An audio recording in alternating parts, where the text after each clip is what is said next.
Kumusta mga Lods at welcome sa aking channel. Ngayon ay ipagpapatuloy natin ang Chapter 25 ng Malasolo Leveling Zombie Edition.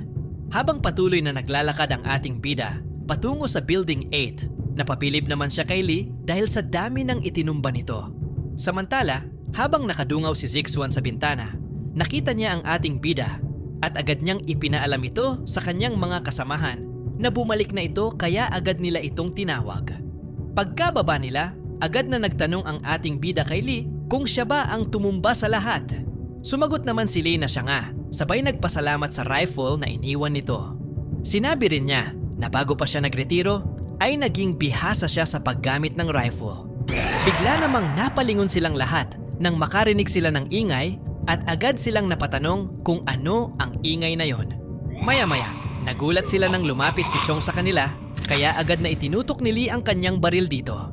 Ngunit agad siyang pinigilan ng ating bida at sinabihan na huwag silang matakot dahil kakampi nila ito. Natulala naman si Lee sa kanyang narinig habang nakatingin kay Chong. Samantala, itinuro naman ng ating bida kay Chong ang huling katawan at sinabihan niyang mukbangin na ito. Napatanong naman si Lee sa ating bida kung ano ang nangyayari at kung may kakayahan ba siya na kumausap sa zombie. Agad namang sumagot ang ating bida na hindi ordinaryong zombie si Chong.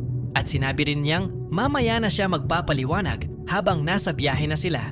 Kaya sinabihan niya ang lahat na sumakay na sa bus at tinawag din niya si Chong. At sinabihang magmadali na siyang kumain at pumasok sa bus pagkatapos. Agad namang sumagot si Chong ng okay gamit ang hand sign. At matapos niyang magmukbang, agad naman niyang sinuot ang kanyang mask. Habang nakatingin silang lahat, namangha naman si Zixuan kay Chong at napasabi na kaya na pala nitong suotan ng mask ang nguso niya. Binalaan naman siya ng ating bida na mag-ingat siya sa kanyang mga sinasabi dahil baka marinig siya ni Chong at suntukin siya nito. Nang pumasok na si Chong sa bus, napasabi naman si Lee na grabe si Chong dahil nauga nito ang buong bus pagpasok niya. Maya-maya, ibinigay naman ni Chong ang susi sa ating bida habang paulit-ulit na binibigkas ang salitang key, key.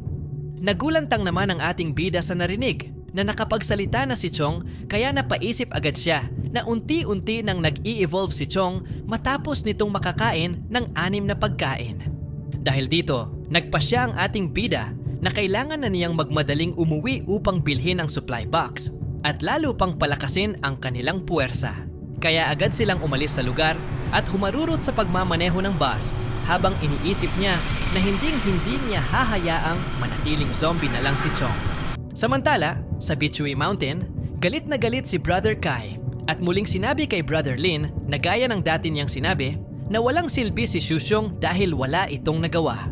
Nagpaliwanag naman si Shushong kay Brother Lin na hindi niya kasalanan ang nangyari dahil hindi nila inakala na may automatic rifle ang kalaban. Ngunit hindi naniwala si Brother Lin at sinabing pinagmumukha ba siyang tanga nito para maniwala sa kanya. Dagdag pa niya na paano magkakaroon ng automatic rifle ang isang pulis sa isang maliit na lugar na iyon.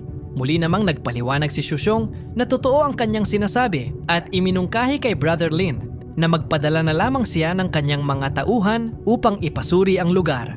Nang dahil dito, bigla na lang siyang sinipa ni Brother Kai at sinabihan siyang umalis na. Pagkalabas ni Shushong, nagsalita si Brother Kai na punong-puno na siya rito at iminungkahi rin niyang tapusin na lang nila si Shushong at pagkatapos ay kanilang pagpasapasahan si Kuijing.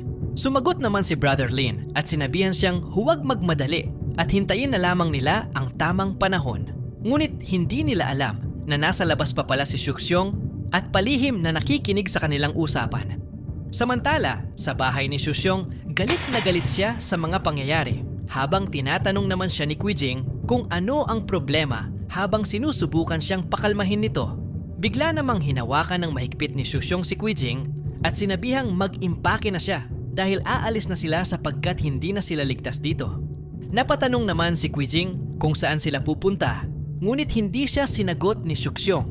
Sa halip, tinawag niya si Qingji na agad namang lumapit at iniutos niyang tipunin ang kanyang natitirang mga tauhan mamayang gabi. Natahimik naman si Kuijing sa kanyang narinig habang unti-unting nagbabago ang kanyang aura na tila ba may binabalak siyang gawin. Samantala, nakabalik na ang ating bida sa kanyang kuta at pagkababa nila sa bus, napamangha sila sa laki nito. Agad namang tinignan ng ating bida ang system task habang nasa loob pa siya ng bus at nakita niyang nakumpleto na niya ang kanyang misyon. Laking gulat naman niya nang makatanggap siya ng bonus reward dahil na-overachieve niya ang misyon. Pagkatapos, agad naman siyang bumaba at tinawag niya si Chong at sinabihang pupunta sila bukas sa South City. Narinig naman ito ni Lee kaya agad siyang napatanong kung ano ang gagawin nila doon. Sumagot naman ang ating bida na may tatapusin lang siya na sama ng loob sa mga taga Bichui Mountain. Samantala, nang nasa kwarto na ang ating bida, agad niyang binuksan ang system store upang bilhin ang kanyang pinakaunang level 2 supply box. At habang binubuksan niya ito, nasambit niya na huwag siyang biguin ito. At dito natapos ang Chapter 25. Please like, comment, and subscribe kung gusto nyo pa ng Chapter 26.